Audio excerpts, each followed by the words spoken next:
We have a lot to cover here today, but we keep hearing the left-wing propaganda machines, MSNBC and CNN in particular, and they keep telling us how these protests are peaceful. They're peaceful. They're peaceful protests, okay? Take a look at what happened, and I'm not condoning the behavior of one kid because he's an idiot, first of all, but this does not strike me as peaceful. Camera. Why? No, to the camera. Why? Because I'm gonna hit you in the face with the skateboard as soon as you say the N-word. Why? Because you can't say it. You got it on camera? Did you, Asher?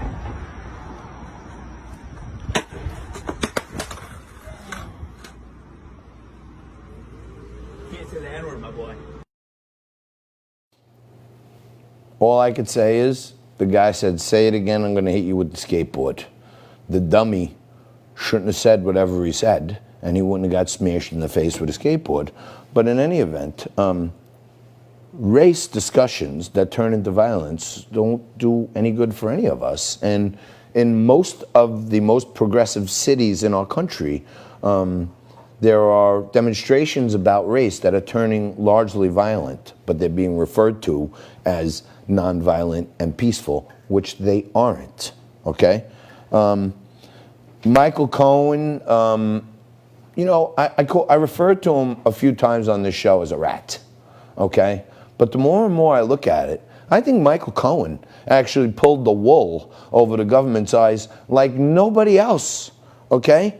He took his lumps for some tricky shenanigans he may have done in his personal dealings, and unfortunately he got too close to the sun, like a chorus, by being right next to Trump. So when they looked into all his personal business dealings over life, he had some issues that he had to clean up, okay? But I'm seeing him on Rachel Maddow. I'm seeing him on left-wing shows.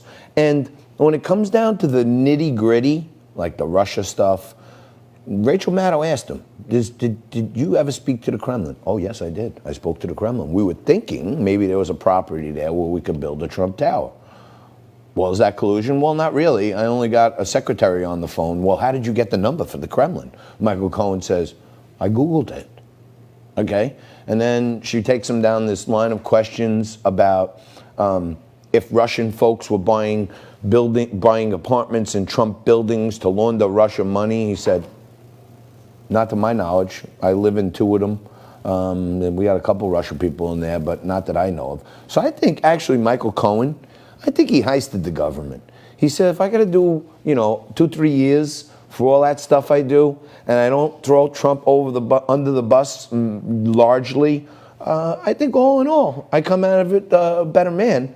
And I'm starting to reform my opinion on him, unless he comes out with something crazy. But his book's out.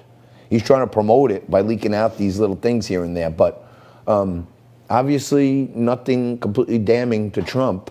And he pled to a whole bunch of things that were, he's talking about how Donald Trump would talk to David Pecker and have negative stories written about other candidates.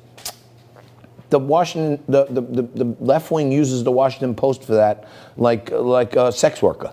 They use them constantly to plant negative stories about their opponents. So the National Enquirer, crazy. Anyway, we'll take a quick break. We'll come back right after this with John Banzhaf.